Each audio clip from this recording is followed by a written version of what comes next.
War against drugs campaign തുടരുകയാണ്. കളമശ്ശേരി പോളിടെക്നിക്കിൽ കഞ്ചാവ് പിടികൂടാൻ നിർണായകമായത് പ്രിൻസിപ്പൽ പോലീസിന് നൽകിയ കത്താണ്.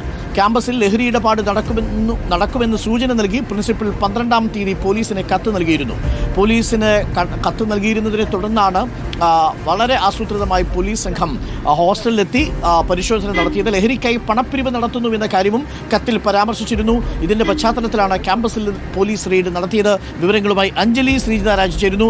അഞ്ജലി, അവിടെ പോലീസ് എത്തിയത് പുറത്തുനിന്നുള്ള വിവരത്തിന്റെ അടിസ്ഥാനത്തിലല്ല, പ്രിൻസിപ്പൽ തന്നെ ഒരുപക്ഷെ സഹികെട്ടായിരിക്കും ഇതേപോലെ പോലീസിന് ഒരു കത്ത് കൊടുക്കാൻ നിർബന്ധിതരായത്. ഇതിനു മുൻപും സമാന സംഭവങ്ങൾ ഉണ്ടാവാനുള്ള സാധ്യതയുമുണ്ട് എന്ന് നമ്മൾ മനസ്സിലാക്കുന്നു.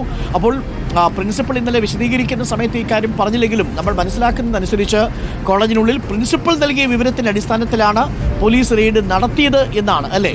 സഹികെട്ടായിരിക്കുമല്ലേ പ്രിൻസിപ്പൽ പോലീസിന് കത്ത് നൽകിയിട്ടുണ്ടാവുക, അഞ്ജലി? അതെ, തീർച്ചയായും അരുൺകുമാർ. അതായത് 14-ാം തീയതിയിൽ കോളേജിൽ ഹോളി പരിപാടികൾ കുട്ടികൾ സംഘടിപ്പിക്കുന്നുണ്ടെന്നും തുടർന്ന് 12-ാം തീയതിയാണ് ഈ ഒരു കത്ത് പോലീസ്, അതായത് പ്രിൻസിപ്പൽ പോലീസിന് നൽകിയത്. ഈ കത്തിൽ പരാമർശിച്ചിട്ടുള്ളത് ഹോസ്റ്റൽ കേന്ദ്രീകരിച്ചും കൂടാതെ ക്യാമ്പസിനകത്തും ഇത്തരത്തിൽ ലഹരി ഉപയോഗം, മദ്യം, മയക്കുമരുന്ന് എന്നിവയുടെ ഉപയോഗം ഉണ്ടാകുമെന്നും ഇതുമായി ബന്ധപ്പെട്ട് കൃത്യമായിട്ടുള്ള വിവരം ലഭിച്ചിട്ടുണ്ടെന്നും അതിനാൽ ഈ ഹോസ്റ്റലും കൂടാതെ ക്യാമ്പസ് പരിസരത്തൊക്കെ പോലീസിന്റെ ഒരു നിയന്ത്രണം ഉണ്ടാകണം ും ഈ കാര്യങ്ങളൊക്കെ പരിശോധിക്കണമെന്നൊക്കെയാണ് ഈ കത്തിൽ ഈ പ്രിൻസിപ്പൽ പരാമർശിച്ചിട്ടുള്ളത്. കൂടാതെ ഇതുമായി ബന്ധപ്പെട്ട്, അതായത് കൃത്യമായ ഒരു വിവരം ലഭിച്ചുവെന്നും ഈ കാര്യം തന്നെ ആയതിനാൽ പ്രത്യേകം അന്വേഷണം ഉണ്ടാകണമെന്നൊക്കെയാണ് പ്രിൻസിപ്പൽ പോലീസിന് റിക്വസ്റ്റ് നൽകിയിട്ടുള്ളത്. കൂടാതെ ഇതുമായി ബന്ധപ്പെട്ട് കുട്ടികൾ കോളേജിൽ വലിയ രീതിയിൽ പണപ്പിരിവ് നടത്തുന്നുണ്ടെന്നും പ്രിൻസിപ്പളാണ് പോലീസിനെ ധരിപ്പിച്ചത്. ഈ ഒരു കൃത്യമായ വിവരത്തിന്റെ അടിസ്ഥാനത്തിലാണ് ഒരു മാസത്തോളം ഈ കോളേജ് പരിസരം നിരീക്ഷണത്തിലായിരുന്നു എന്നാണ് നേരത്തെ പോലീസ് വ്യക്തമാക്കിയത്. എന്നാൽ നിർണായകമായത് പ്രിൻസിപ്പലിന്റെ വിവരമാണ്. കാരണം നേരത്തെ തന്നെ, അതായത് പ്രിൻസിപ്പൽ ഇന്നലെ നമ്മളോട് സംസാരിച്ചപ്പോൾ പറഞ്ഞിട്ടുണ്ട്, ചെറിയൊരു അളവിൽ നേരത്തെയും ഈ ഒരു കോളേജിൽ നിന്നും ലഹരി പദാർത്ഥങ്ങൾ കണ്ടെടുത്തിരുന്നു. ഇതുമായി ബന്ധപ്പെട്ട് കൂടുതൽ അന്വേഷണങ്ങളൊക്കെ നടത്തിയിരുന്നുവെന്നുമാണ്. ഇപ്പോൾ അരുൺകുമാർ സൂചിപ്പിച്ചതുപോലെ സഹികെട്ടായിരിക്കാം ഒരുപക്ഷെ പോലീസിൽ ഇത്തരത്തിൽ വിവരം നൽകിയത്. എന്നാൽ ഇന്നലെ തന്നെ പ്രിൻസിപ്പൽ പറഞ്ഞിരുന്നു, ഇത്തരത്തിൽ എന്തെങ്കിലും ഒരു ആഘോഷ പരിപാടികൾ കോളേജിൽ സംഘടിപ്പിക്കുമ്പോൾ പോലീസിനെ ഇക്കാര്യം ധരിപ്പിക്കാറുണ്ടെന്നും ഇതുമായി ബന്ധപ്പെട്ട് കോളേജിൽ ചെറിയ രീതിയിലെങ്കിലും ഒരു സുരക്ഷ, പോലീസിന്റെ കണ്ണുണ്ടായിരിക്കണമെന്നൊക്കെ പ്രിൻസിപ്പൾ ധരിപ്പിക്കാറുണ്ട്. ഒരുപക്ഷെ പ്രിൻസിപ്പളിന്റെ പരിധിക്കപ്പുറത്തേക്ക് ഈ ഒരു ലഹരി വ്യാപനവും കൂടാതെ കുട്ടികളുടെ ഒരു നിയന്ത്രണം വിട്ടുള്ള ഒരു മുന്നോട്ട് പോക്ക് ഒരു വെല്ലുവിളിയായി തോന്നിയതിനെ തുടർന്നായിരിക്കാം അദ്ദേഹം ഇത്തരത്തിൽ മുൻകൂട്ടി, അതായത് 12-ാം തീയതി 14-ാം തീയതിയുള്ള ഹോളി പരിപാടിക്ക് 12-ാം തീയതി തന്നെ പോലീസിനെ ഔദ്യോഗികമായി കത്ത് നൽകുന്നു. തുടർന്ന് ഹോസ്റ്റലും എടുത്തു പറയുന്നുണ്ട്, അതായത് ഹോസ്റ്റൽ എടുത്തു പറയുന്നുണ്ട്. കൂടാതെ ക്യാമ്പസ്, ഈ കോളേജിന്റെ പുറത്തുള്ള പല സ്ഥലങ്ങളിലേക്കും നിരീക്ഷണം വേണമെന്ന് പറയുന്നുണ്ട്. ഇതൊരു പക്ഷേ പൂർവ്വ വിദ്യാർത്ഥികളുടെ കടന്നുവരവ് ഒരുപക്ഷെ ഇദ്ദേഹത്തിന്റെ ശ്രദ്ധയിൽപ്പെട്ടിട്ടുണ്ടാവും. ഇന്നലെ തന്നെ പോലീസിനോടും, അതായത് നമ്മളോട് സംസാരിക്കുമ്പോൾ പോലും പ്രിൻസിപ്പൽ ഇത്തരം കാര്യങ്ങളൊക്കെ വ്യക്തമാക്കിയിട്ടുണ്ട്.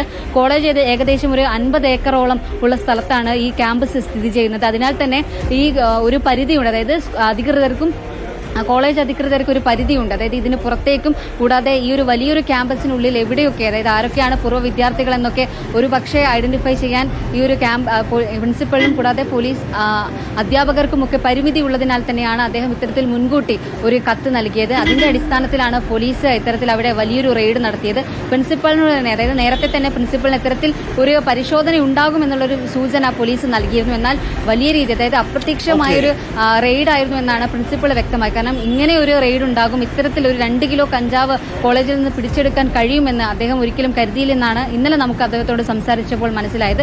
എന്ത് തന്നെയായാലും ഈ ഒരു കേസിൽ ഏറ്റവും നിർണായകമായത് പ്രിൻസിപ്പലിന്റെ ഈ ഒരു കത്ത് തന്നെയാണ്. കൂടാതെ ഈ പണപ്പിരിവിന്റെ കാര്യം കൂടി പോലീസിനെ അറിയിച്ചതും പ്രിൻസിപ്പൽ തന്നെയാണ്, അരുൺകുമാർ.